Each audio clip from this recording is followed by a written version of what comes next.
Hi everyone, Animal Girl here, back with another edition of TV Talk. It's Dragon's Day, and this week's episode of Race to the Edge was Follow the Leader. When Hiccup and Astrid go on a patrol flight, they leave Fishlegs in charge of Dragon's Edge. Now, this also means leaving him in charge of Snotlout and the twins, who are extremely difficult to control and have no respect for Fishlegs whatsoever. When the trio destroy the rider's supply of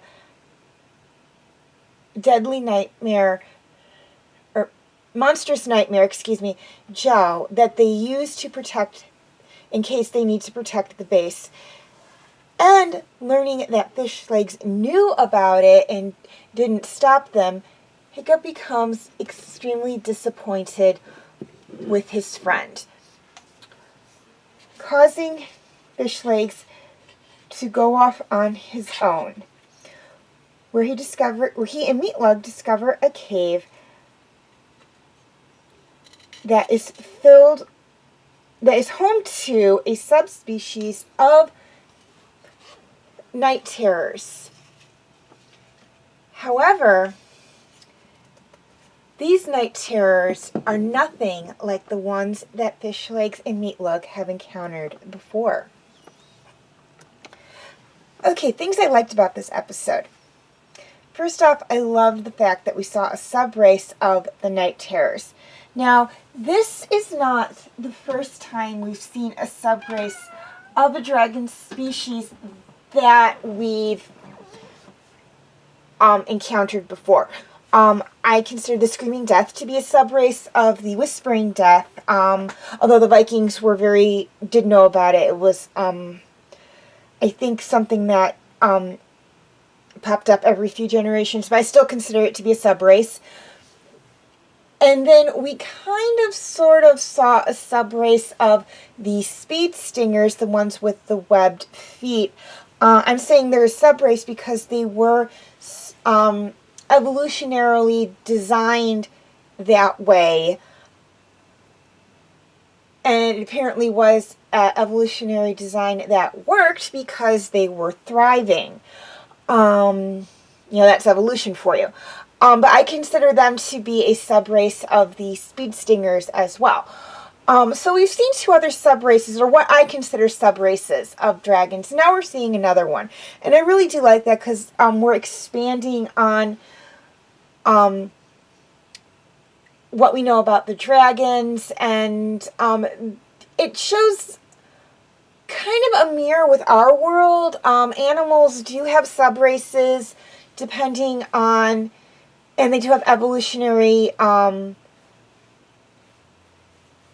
races. Best way I can think of to describe that do help, or do if they have a evolutionary skill set that helps, that they do continue to pass on.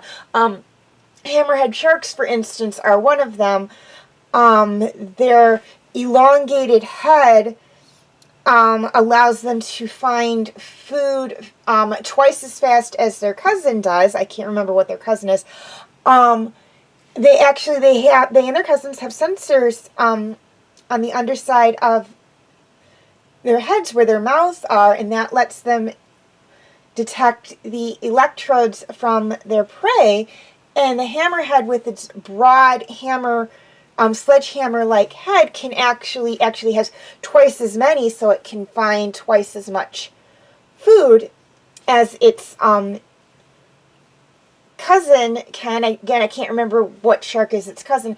So it was an evolutionary adaptation that was beneficial, and they passed it on down the line until we have the hammerhead sharks that we know of today. So that is a... like with comparison with the speed stingers that had the webbed feet that helped them run across the water, that was an evolutionary adaptation that worked, very much like with the speed stingers. Now, with the screaming death, I'm not hurt. That is something that pops up every now and then. Does that actually happen in nature? Yes, I guess to a degree. You get albino animals that pop up every now and then.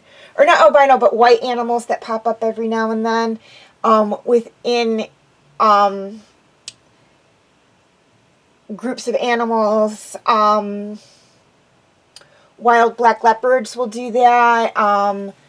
White lions. There are such things as white lions. They're just extremely rare. They'll pop up every now and then within a pride of lions. So that's something that does happen. And the screaming death was one of them. Now, as for these guys, they are night terrors that cannot stand the sunlight. I think the other night terrors that we encountered didn't mind the sunlight at all. But these guys are specifically adapted to fly around at night. They do not like the sun. I do not have an animal to compare that with where it has one animal within the group that actually can do either or, and one that can strictly stay out at night. I would say bats, but they're strictly nocturnal, so I don't really have an animal in our world to compare that to like I did with the other two. But again, it's an adaptation that they developed. Secondly, we get a hint that people have been to Dragon's Edge before. I think we've gotten a couple of other hints as well, but this is really the first big hint.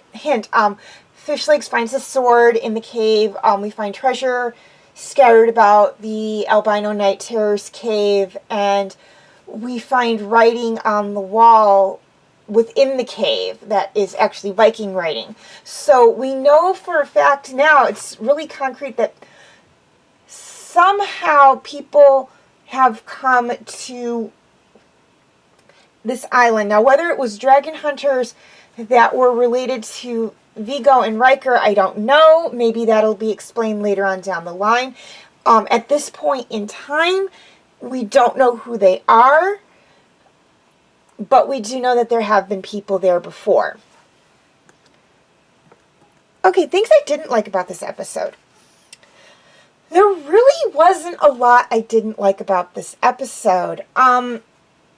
Granted, yes, Hiccup gets a little upset with Fishlegs for letting Snotlout and the twins ruin or use up their supply of Monstrous Nightmare gel.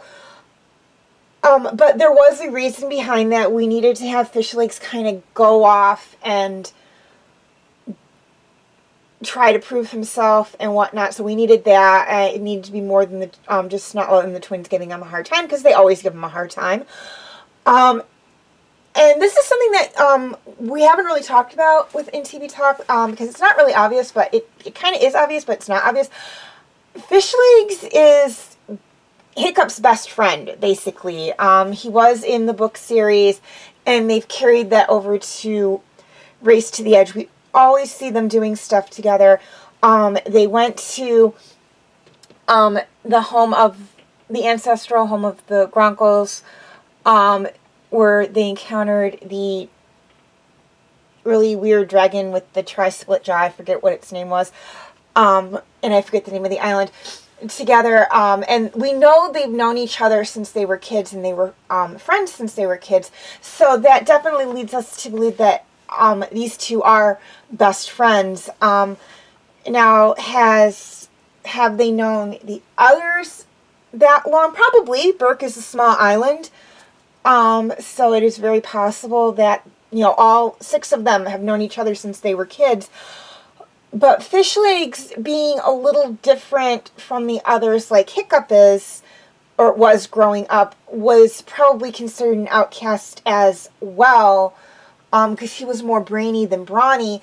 But because he knew so much about dragons from reading about them, he kind of got into the clique with the others a little more, or a little sooner than Hiccup did. That didn't happen until, of course, the first movie. But that was just something I wanted to touch on. So, again, nothing I really hated about the episode or didn't like about the episode. I thought it was really good. And I liked that Fishlegs kind of got his own little episode. This was kind of his episode. Okay, question of the week, and I'm sorry if I misspelled a word there. I just now noticed that. Where do you think the sword came from? Please leave your answers in the comment section. Also, feel free to leave your comments and questions in the comment section. I do love to read those.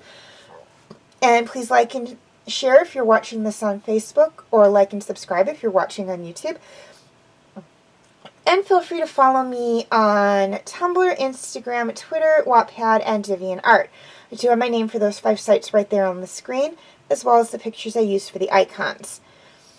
I will also, for those of you watching on YouTube, have the links in the description section. Please note, all pictures seen within this video belong to their respected artists. I own absolutely nothing. Okay, quick reminder on my comment rules.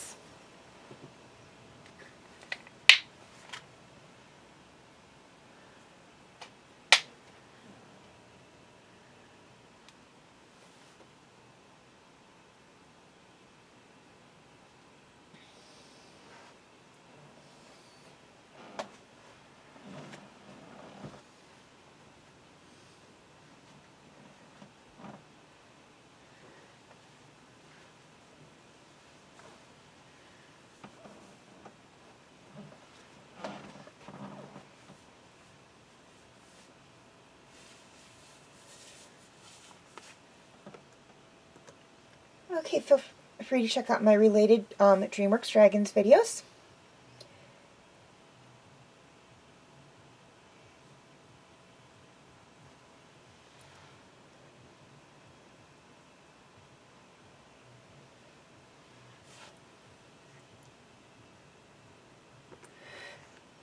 My other TV Talk videos on DreamWorks Dragons.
My other TV Talk videos.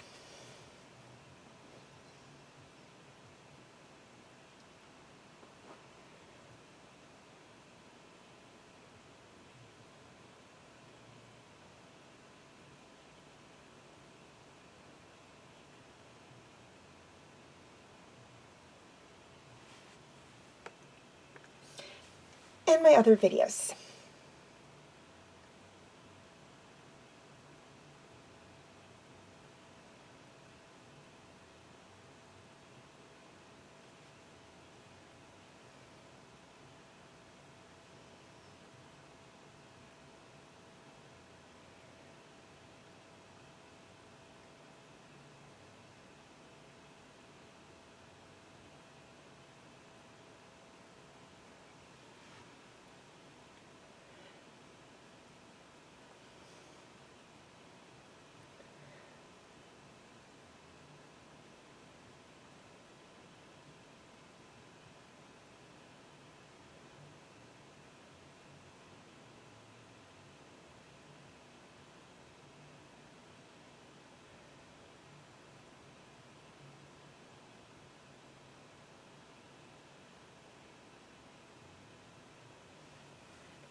Okay, before I sign off, 2 things I'd like to touch on.